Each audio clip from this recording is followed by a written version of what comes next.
تو آپ سمجھ لیں قرآن کریم کا مقام کیا ہے۔ لیکن اس وقت ہمارے ہاں بھی یہی ہے کہ ہم نے قرآن کریم کو ایک غیر سیاسی اور مذہبی حیثیت دے رکھی ہے۔ میرے پیغمبر آپ ان سے پوچھیں کیا اللہ کے سوا کوئی اور فیصلہ کرنے والے کو تلاش کروں؟ قرآن جو ہے وہ مطلب اتنا واضح بات نہیں کرتا، نعوذ باللہ۔ عربی زبان میں تلاوت 3 مرحلوں پر مشتمل عمل کا نام ہے، ایک پڑھنا، ایک سمجھنا اور اس کے مطابق عمل کرنا۔ یہ 3 مرحلے طے ہوں گے تو یہ تلاوت کہلائے گی۔ اللہ کی کتاب میں اختلاف نہیں ہے تو میرے بھائی سوچو کہیں آپ کے ذہنوں میں اختلاف تو نہیں آ گیا، آپ کسی ایک آیت کو دوسری آیت کے مقابلے میں رکھ کر متضاد معنی کیوں لے رہے ہیں؟ یہ ایک دوسرے سے ملتا جلتا ہے، متشابہ ہے، ایک دوسرے سے شبہات رکھتا ہے ایک دوسرے کی، یہ آپس میں شبہ ڈالنے والا نہیں ہے۔ غور و فکر کا یہ مطلب نہیں کہ کسی آرام سے ایک جگہ بیٹھ جائیں اور سوچنا شروع کر دیں۔ کیا سوچنا؟ اپنی زندگی کے مسائل کے بارے میں، غلط منصوبوں کے بارے میں نہیں۔ یتدبرون القرآن، قرآن کے اوپر اس طرح سوچنا کہ کس طرح آپ اس کی پیروی کریں گے۔ بدقسمتی اس امت کی، اس پیغمبر کے علم اور فضل پر، ان کے مقام اور مرتبے پر اختلاف شروع کر دیے۔ انہیں جی یہ علم تھا، یہ نہیں تھا، یہ جانتے تھے، وہ یہ نہیں جانتے تھے۔ یہ کیا باتیں کر رہے ہیں؟ جنہوں نے قیامت تک آنے والی انسانیت کو سبق سکھا دیا قرآن کے ذریعے سے، ان کے علم کا پیمانہ بن رہے، ناپ رہے ہیں، اپنے اوپر قیاس کر رہے ہیں۔ کیونکہ قرآن جو ہے نا وہ عوام کی بہبود کی بات کرتا ہے، جبکہ بادشاہ سارا کچھ سمیٹ کے اپنی ذات کی بات کرتا ہے۔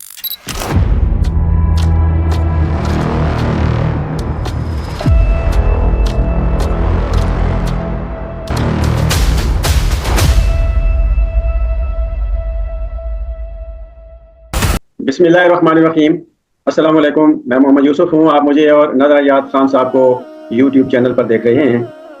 ہمارا آج کا موضوع ہے کہ قرآن کریم کیا چیز ہے، کون سی کتاب ہے، اس کا تعارف خان صاحب کروائیں گے۔ اور میں ان سے سوال بھی یہی کروں گا کہ کیا قرآن کریم ایک مذہبی کتاب ہے، جیسے کہ باقی مذاہب ہم دنیا میں ان کی کتابیں ہیں، ہمیں جب پڑھایا جاتا ہے اسکولوں میں تو ان کے ساتھ ہم یہی پڑھتے ہیں کہ فلاں کی یہ کتاب ہے، فلاں کی یہ کتاب ہے، اور مسلمانوں کی یہ قرآن کتاب ہے۔ تو اس طرح ہمارے ذہن میں بچپن سے یہ بیٹھ گیا ہے کہ قرآن بھی ان دوسرے مذاہب کے ہم پلہ کوئی ایک کتاب ہے جس کی ایک صرف مذہبی ویلیو ہے، اس سے زیادہ کچھ نہیں۔ ہاں جی خان صاحب۔ اعوذ باللہ من الشیطان الرجیم، بسم اللہ الرحمن الرحیم۔ جب حضرت آدم کا حبوط ہوا، یعنی انسانیت کا اس دنیا پہ چلنا شروع ہوا، قافلہ انسانیت، تو اسے زیادہ راہ دیا گیا۔ فَإِمَّا يَأْتِيَنَّكُم مِّنِّي هُدًى، کیا انسان دنیا میں جا رہے ہو میری طرف سے، میرے پیغمبر، میرے رہبر، میرے پیغام لانے والے، میرے رسول اور میرے نبی تمہارے تک میرا پیغام لے کے آئیں گے۔ میں خالق کائنات ہونے کے ناطے تمہاری ساری صلاحیتوں سے، تمہاری تمام ضرورتوں سے آگاہ ہوں۔ میں جو تمہیں ہدایت بھیجوں گا، اگر تم اس پر عمل کرو گے تو خوف و حزن سے معمون زندگی گزارو گے۔ فَمَن تَبِعَ هُدَايَ فَلَا خَوْفٌ عَلَيْهِمْ يَحْزَنُونَ۔ اب انسانیت کے لیے یہ جو ضابطہ ملا تھا، یہ ہر دور میں ایک رہا۔ سادہ سی بات سمجھنی چاہیے کہ اسلام جس کو کہتے ہیں دین خداوندی، یہ ابتداء انسانیت سے شروع ہوا اور اس کی آخر کار زمانوں کے اندر پھیلتی ہوئی روشنیاں پھیلاتے ہوئے ہر قوم کو، ہر پیغمبر اپنے پیغام حق سے آشنا کرتا رہا، چلاتا رہا۔ ان کے بعد جاننے والے غلوے عقیدت سے یا مخالفت سے ان کے پیغام کو بدلتے رہے، پھر اللہ ان کو منسوخ کرنے کے لیے نئے انبیاء بھیجتا رہا۔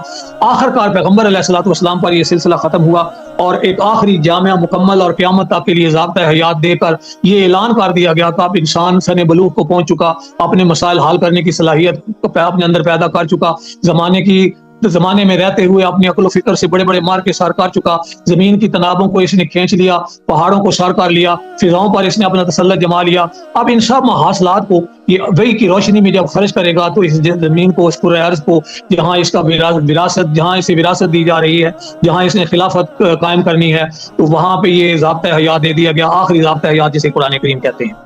یہ کتاب عظیم، مبارک، ہر عیب کمی کجی سے پاک، مفصل لا ریب، مبارک، نور، احسن الحدیث، ناقابل ترمیم و تنصیف، ہدایت الہی ہے، بصائر ہے، یہ شفا ہے، یہ معزہ ہے، رحمت ہے، بشارت ہے، مجموعہ فرائض ہے، رب تعالیٰ کی طرف سے یہ انسانوں کے نام پیغام ہے، اور یہ تمام سابقہ انبیاء کی تعلیمات کا خلاصہ ہے۔ یوں سمجھ لیں کہ ساری پچھلی تعلیمات پھول تھے تو یہ پھولوں کا گلدستہ ہے، پچھلی ساری چیزیں ذرے تھی تو یہ چٹان ہے، وہ اگر قطرے تھے تو یہ دریا ہے۔ خلق و تقدیر و ہدایت ابتداست، رحمت للعالمین انتہاست، یہ انتہا ہے۔ اب انسانیت کا اس کے سوا کوئی چارہ کار نہیں۔ یہاں تک اگر بات سمجھ آئی ہے تو آپ سمجھ لیں قرآن کریم کا مقام کیا ہے۔ ماضی کے عالی شان محلات ہوں یا دور جدید کے ایوانات ہوں، سب کی تزئین و آرائش میں تمہاری صلاحیتیں کھپ گئی ہوں گی۔